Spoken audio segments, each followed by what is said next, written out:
So welcome back to another Zen Blend. I'm kind of trying to work out this whole background thing, so let me know what you think. It is going to be a little wrinkly, and if I get the nerve to show you guys where this actually is in my house, I think you'll have a pretty good laugh about it, and it'll explain the wrinkles. But it also kind of explains the reason why it looks like I'm taking a passport picture or like a driver's license picture, because I have to get really, really close because my background isn't really on any, I mean, it is positioned on something, but it's not big enough to really show all the sides. So yeah, I'm really new at this. One day, hopefully I'll look back and realize that things have gotten better and I've gotten a little more creative. But I think this is pretty creative the way that I've done it.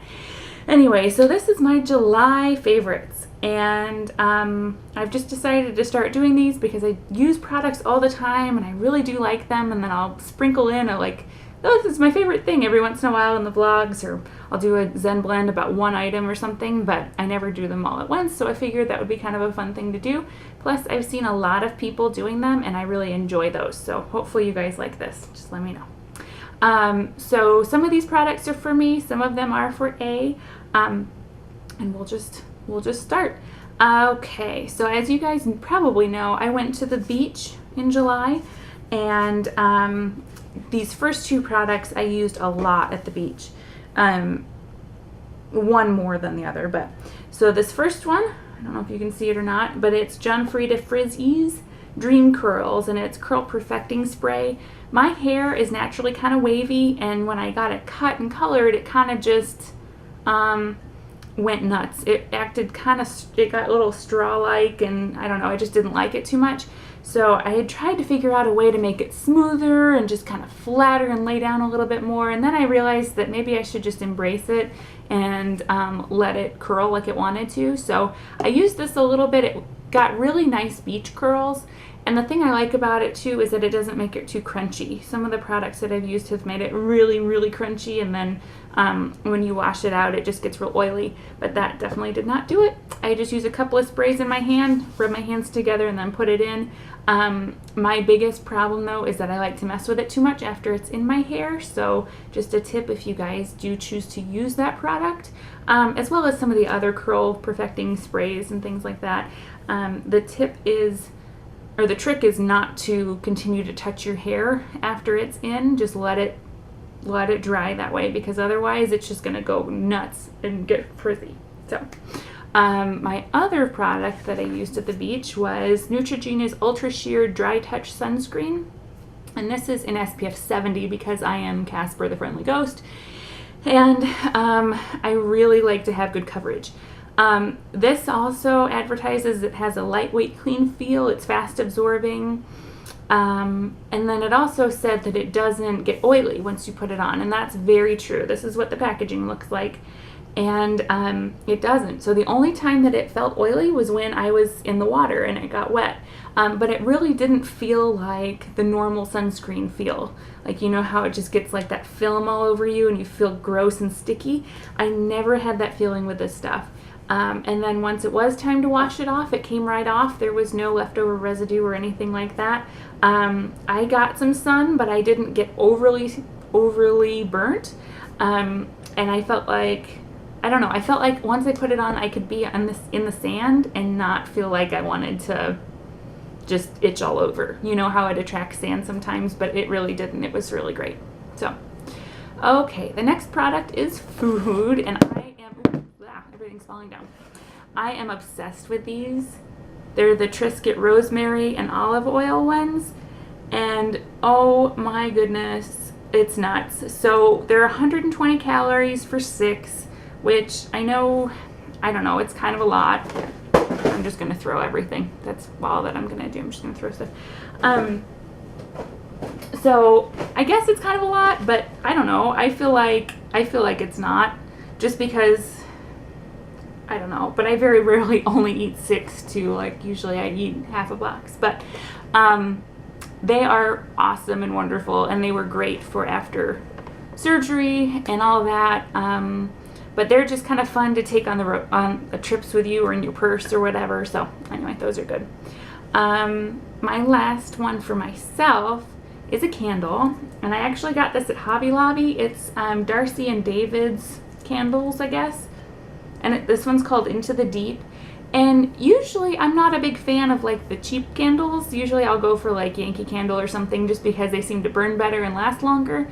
So when we were at Hobby Lobby, I was just kind of like, you know, they're 50% off, but I don't know that I want to spend money on this just because I'm not going to like it. They're not going to have a great smell, whatever. I was kind of wow about it. And we brought this home, and we have another one that's a coconut smell. And they are fantastic. Like, they burn down, so you don't have to worry about dripping, which is great. We just put it in a little glass container, like a little glass bowl on the bottom, and they don't get everywhere. The smell is really nice. It's not overpowering, but it also continues to smell up the room after it's done burning, which is nice, because I kind of like that about Yankee candles and whatever, is that even if they're just sitting there not burning in the room, it still smells like it. So I really like that. And then that candle or the coconut one that we're using, we got that probably at the beginning of July, and we're still burning that one, and it's just about halfway done. It's about halfway. So I think we got a pretty good deal for it. And like I said, they were 50% off, so that would make it $4 at Hobby Lobby. So yay, Hobby Lobby. Do you think I've said Hobby Lobby enough? Yeah, not advertising for them. But, okay, so the next two items, and the last two actually, are for A. This one has kind of gone into August. We actually found this month, but I still just wanted to talk about it because I'm so excited. And I mentioned it today in my vlog too, but they're these guys. They're the Mott's applesauce, Granny Smith applesauce, and they're called Snack and Goes.